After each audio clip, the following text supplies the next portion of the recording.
agad. Nakakamiss kayo. Biruin nyo, kahapon lang nandito kami, nag-house to house. Kaya maraming salamat sa masayang pagtanggap nyo sa Your Mess Choice. Maraming salamat. Thank you so much. At talaga yung pagbaba namin dito, ang bongga. Talagang ramdam namin yung pagmamahal nyo sa Your Mess Choice. At siyempre, gusto kong pasalamatan Chairman Alinor, Chairman Subaida, sa lahat ng ating mga kagawad. Maiden, thank you, I love you. Taas na yung mga kagawad natin dito. I love you, Mami. At syempre, kila Chairman Umaya din. Sa lahat ng opisyales, maraming salamat.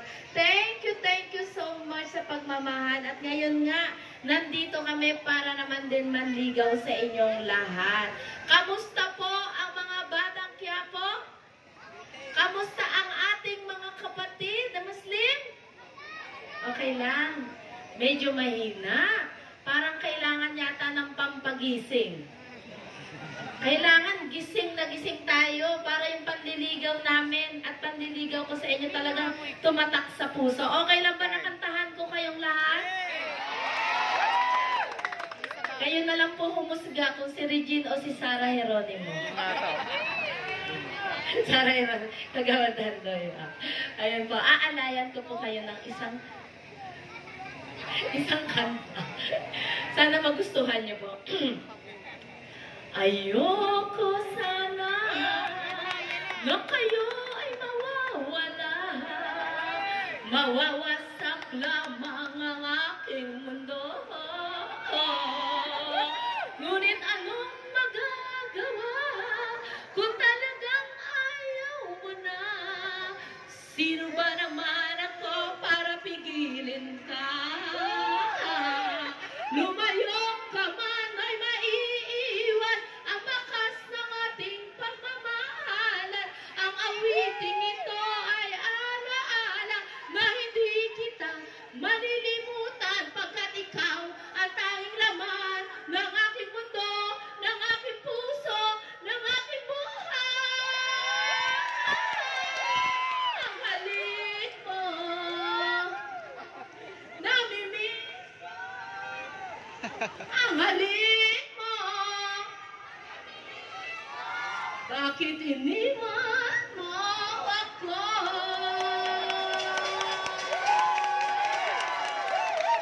Pero alam ko, mga kapatid kong Muslim, hindi nyo iiwan si Apple Nieto.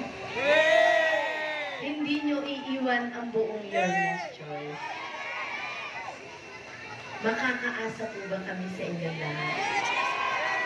So, maraming salamat. Ano po ang husga? Si Sarah o si Regine? Ay, si Sarah. Akala ko si Ann Curtis, ang kapal ng mukha, sabi ni Consitora. Pero anyway, mapangpaano lang. Para at least medyo gising na gising tayong lahat. Nagising, di ba? Sa sobrang lamig ng boses ko. Tumama doon sa init ng panahon. Pero anyway po, maraming salamat sa pakikinig sa aking kanta. Yung napanood nyo po yung aking OBB, yung pinaka-last part na aking sinabi. Kayo po ang dahilan kung bakit ako buong pusong naglilingkod. Kayo po ang dahilan kung bakit si Apple Nieto ang kanyang paglilingkod ay tuloy. Hindi tumitigil. Hindi po nag-isa. Dahil po yan sa inyo lahat. Kayo rin po ang dahilan kung bakit si Apple Nieto ay hindi sumusuko sa kanyang laban. Hindi sumusuko si Apple Nieto sa laban na ito. Dahil alam nyo po, every time na tayo ay bumababa sa bawat barangayan, binibisita ang bawat pamilya, bawat tahanan. Alam niyo po, ang madalas na bulong kay Apple Nieto, maliban dyan sa I love you, alam mo ba? Apple Nieto, Ma'am Apple, hindi ka namin iiwan sa laban mo. Dahil minsan hindi mo naman kami iniwan. Lagi mong ipinaparamdam yung pagmamahal na ibinibigay mo. Kaya sabi ko nga po, natutuwa ako doon sa pag bumababa tayo ang dami nilang mensahe, ang daming bulong. At alam niyo pa, isa pa, minsan nag-house to house kami. May lumapit sa akin lalaki at nalinggan ko siya. Ang halaga, ang pera nauubos. Pero ang pakikisama, pagmamahal ni Apple Nieto, hindi nauubos. Totoo po yan. Totoo po yan. Lalong tumatagal, umaapaw. At sabi ko naman, lalong tumatagal. Sabi niya, gumaganda. Yun ang gusto ko dun. Gumaganda. Gumaganda po ba tayo? Maganda at pogi tayo lahat. Ayun po. Nakakatuwa yung mga response na ibinibigay sa akin. Merong gumawa ng kanta na nakakatuwa na isipin na talagang dito sa laban ko, hindi ako nag-iisa. Kasama ko kayong lahat. Kaya sabi ko nga po, si Apple Nieto po ay para sa lahat. Walang pipiliin na mamahalin. Walang pipiliin na tutulungan. Dahil binigay ako ng Panginoon sa inyong lahat, binigay ako ni Allah para sa inyong lahat. Kaya yung binigyan niyo po ako ng pagkakataon na maging isang lingkod bayan, hindi ko sinayang. Sabi ko nga, hindi tumigil si Apple Nieto sa pagbababa ng serbisyong walang katulad. Kaya ngayon nga po, mga kapatid kong Muslim, ako po ay nasa inyong harapan. Ako po ay nasa inyong harapan. Dala ko yung mas malaki kong pangarap. Ang pangarap na maging congresswoman ng ating distrito. Ito po ay hindi tungkol sa akin. Ito po ay hindi pa tungkol sa aking sarili. Ito po ay tungkol sa lahat ng pamilyang nangangailangan ng tulong. Sa lahat ng mga batang may mga pangarap. At higit sa lahat ng mga manggagawang araw-araw na lumalaban sa buhay. Kaya uulitin ko po, si Apple Nieto po ay para sa lahat. Mga I love you more. I love you more. I love you more. Alam niyo mga kadistrito ko, may mga tanong akong naririnig. Kapag daw ba nanalo si Apple Nieto na congresswoman, mawawala daw ba ang programang ayuda? Hindi po mawawala ang programang ayuda. Sabi nila, halamang paano na ang AX tupad guarantee letter? Sabi ko sa kanya, sabi ko sa mga nakausap ko, hindi po mawawala yung mga programa na yan. Hindi po. Dahil kasama na po yan ng sistema ng gobyerno ng Pilipinas. Lahat ng congressman, congresswoman ay meron pong mga ganyang programa. Pero mga kadistrito ko, meron lang akong hiling sa inyong lahat. Mabigyan ako ng pagkakataon yung mga programang ayuda. Okay lang ba pagtulungan nating ayusin ibaba sa barangayan? Gawan natin ng sistema. Sasamahan niyo po ba ako? Mga kadistrito ko, kailangan ko ng malawak niyong pangunawa para maibaba natin yung programang ayuda ng maayos, ng magiging masaya ang ating mga kadistrito. Sasamahan niyo po ba ako? At minsan may nag-live ako, sabi ng may nag-private message sa akin, "Ma, pwede mo ba sagutin? Pag ba nanalo ka, mananatili ba ang mga scholar? Magkakaroon ka rin ba ng scholar?" Oo naman po, meron. Meron, at hindi po mawawala. At mas palalawakin natin. Gusto nyo po ba? Kaya sabi ko po, yun doon sa laki ng pangarap ko na maging congresswoman, kasing laki niya rin yung pangarap ko para sa aking mga kadistrito. Alam nyo po, yung napili ako ni Yorme Isko na maging katuwang niya dito sa ating distrito, napakasaya ng aking puso. Dahil alam ko, naramdaman ni Yorme na meron pa tayong kayang gawin at meron pa tayong magagawa. Tama po ba ako? Kaya sabi ko, ano ba yung pwede kong ihain sa aking mga kadistrito? Kaya si Apple Nieto nagbalik tanaw. Ano ba yung naging daing ng aking mga kadistrito pag ako ay bumababa? Kasi po, dyan ko sinimulan yung aking mga proyektong gagawin. Minsan si Apple niya ito bumaba sa isang pamilya. Alam niyo po, ang isa sa mga pagtutuunan ko ng atensyon ay yung pang-edukasyon natin. Kaya binalikan ko, kasi pang-edukasyon yung concern niya. Kaya sabi niya sa akin, Ma'am, pwede ba akong mag-request sa'yo? Sabi niya, o sige, ano ba yung request mo? Hanggat kaya natin, bakit hindi ko ibibigay sa'yo? Ma'am, pwede ba mag-request ng electric fan? Nagulat ako. Ma'am, saan mong gagamitin ng electric fan? Wala ka ba sa bahay? Napatanong lang naman. Hindi, ma'am, dadaling ko sa eskwela ng init-init kasi sa eskwelahan ng anak ko. Ah, sabi ko, yung pala, sobrang init ng panahon. Kasi habang tumatagal naman, painit ng painit ang panahon. Tama po ba ako? Eh, minsan na pag-usapan din namin ni Yorme Iskuya. Kaya sabi ko, may chance na lumamig yung mga pampubliko nating eskwela. Kaya sabi ko nga yung daing ng mga magulang na pagre-request ng electric fan, paghingi ng contribution sa kapwa niya magulang, kaya natin maibsan. Kasi yun yung daing nila Yun yung daing ng ating mga chikiting. Mga chikiting, saan kayo nag-aaral? Sino nag-aaral sa Mabini? Oh, medyo. Abansenya. Meron ba? Oh, alam niyo po, si Ate Apple ay pampubliko produkto ng pampublikong eskwelahan, kaya ramdam ko yung nararamdaman nyo.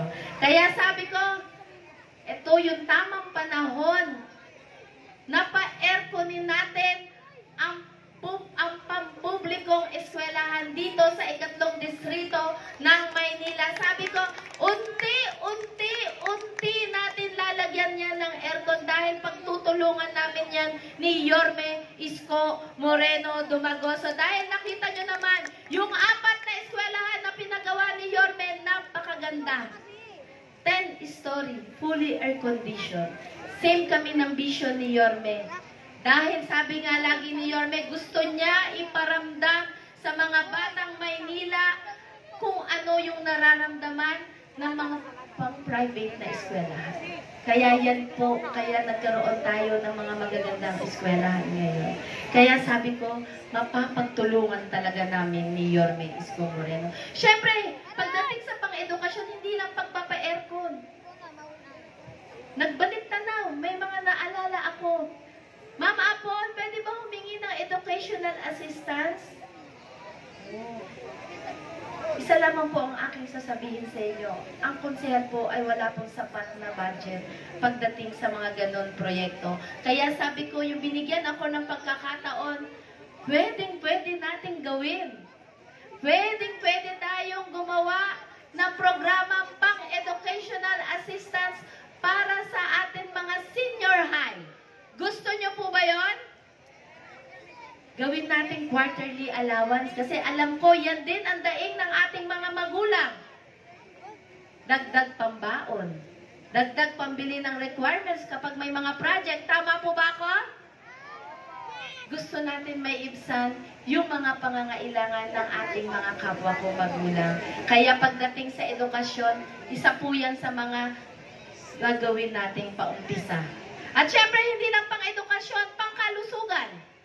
Pangkalusugan na kung saan ang inyong pong lingkod ay nakakapagbigay na ng monthly basic maintenance na gamot. Pagpasok ko sa moske, pagpunta ko dito sa bawat tindahan, maraming nagpapasalamat, maraming salamat, Apple, sa gamot na ibinigay mo. Ang laking tulong. Imbis na ipambibili namin ng gamot, ipambibili na lamang namin ng pagkain. Kaya sobra akong natutuwa. Pero may ibang hirit yung ating mga nabigyan ng gamot. Ma'am, baka naman pwede mong lagyan pa ng ibang gamot. Ha? Sabi ko pag ano kaya yung kailangan pa nilang gamot? Maliban sa losartan, sa metformin, simvastatin, amlodipine at vitamin B complex. Sabi ko, ano kaya? Kaya tinanong ko siya. Sige, kung mabibigyan ako ng pagkakataon, ano ang gusto mong gamot na mailagay natin at maidagdag? Ang sabi niya sa akin, alam niyo po, cetirizine. Tama ba ako? Yun ang gusto niyo? Kanang nakakarami o mukhang may gusto dito. At isa pa, atorvastatin.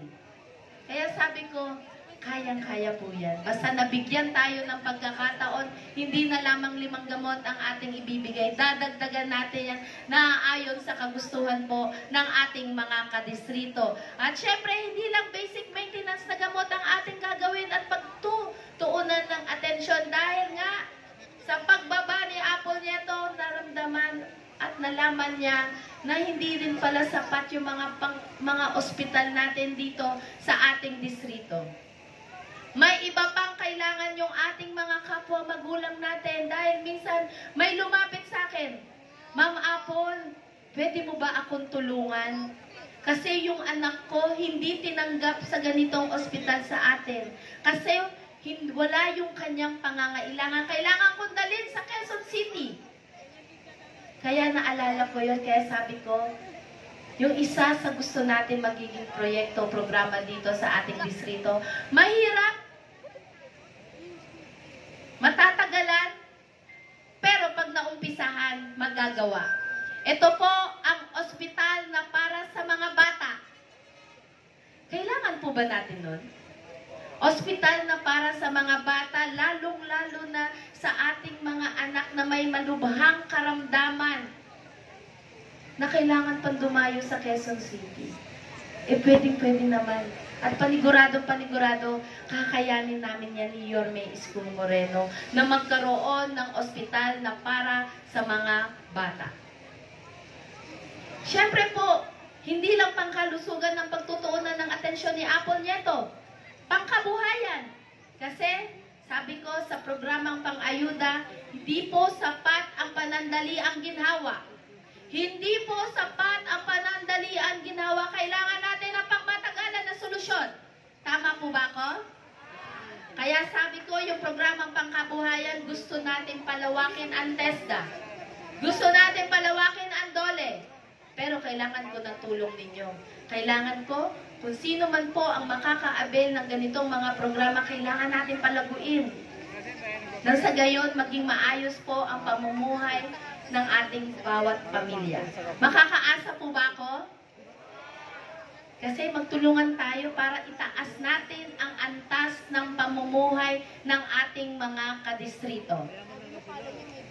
Mga kadistrito ko, mga batang Quiapo, mga kapatid kong Muslim, itong mga programa, proyekto na aking binuo dahil sa daing ng ating mga kadistrito, ito po ay hindi ko kaya mag-isa. Hindi ko kaya ito mag-isa. Kailangan ko ng tulong ng bawat isa sa inyong lahat. Kaya po ngayon, kaming buong Yorme's Choice ay buong kababaang loob po. Nahihingi po ng tulong sa inyong lahat. Nang sa gayon, matupad natin yung pangarap ko, pangarap nyo para sa ating mga kadistrito. Sama-sama po tayo. Samahan niyo po ang buong Yorme's Choice. Dahil panigurado, mararamdaman niyo ang serbisyo po na may puso, pagmamahal, at malasakit. Alam ko po, excited na kayo sa pagbabalik ng ating Yorme Isko Moreno Dumagoso. At syempre, kasama niya po para sa pagbibigay ng liwanag ng lungsod ng Maynila, Vice Mayor Chi Atienza.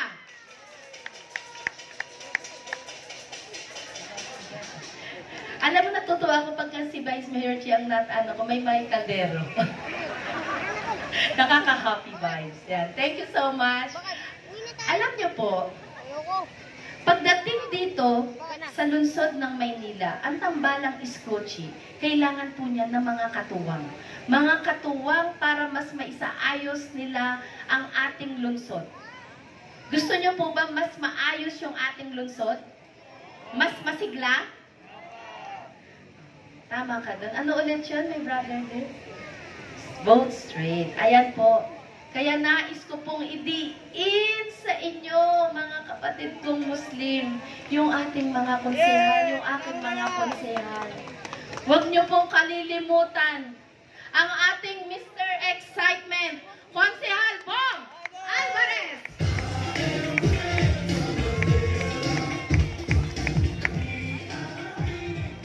Huwag niyo po rin kalimutan ang magbibigay sa inyo ng serbisyong may prinsipyo, Konsehal Ronin J. de la Cruz.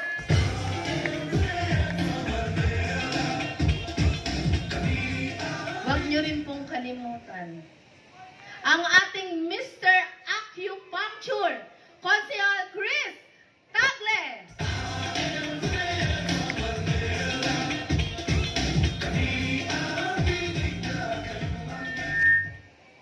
At ito po, alam ko, mahal na mahal niyo po. Yes. Yes, every time na bumababa kami sa Quiapo, ang ano nila, idol mo ka. Kaya po, huwag niyo rin pong kalimutan ang magbibigay sa inyo ng serbisyong matamis, mabilis umaksyon, Konsehala Mocha Uson.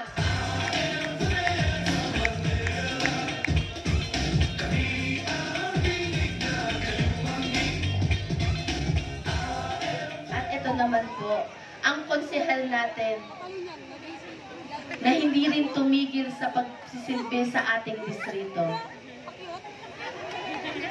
Matalino, masipag, at higit sa lahat, jowa ng bayan. Every time po na bumababa kami, anak niya daw yun. Sabi ko, anak na talaga ito?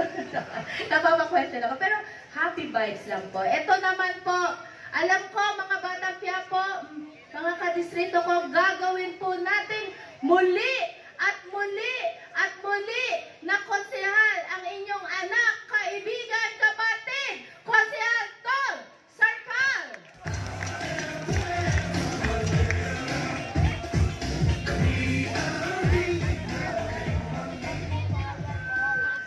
At syempre, huwag niyo rin kalimutan ang inyo pong lingkod na si Apple Nieto po.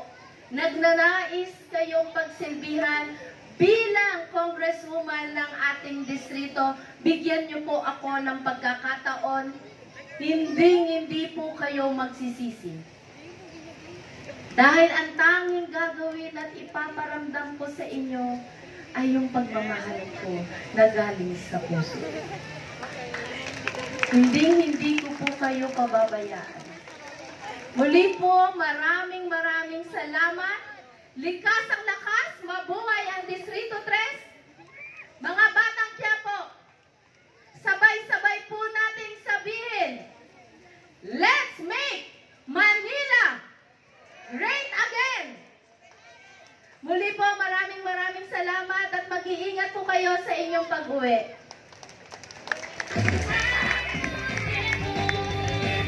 Maraming salamat po, Congresswoman Apple Nieto, number 3 sa Balota. Palakpakan po natin ang buong Your Best Choice ng Distrito 3. At muli mga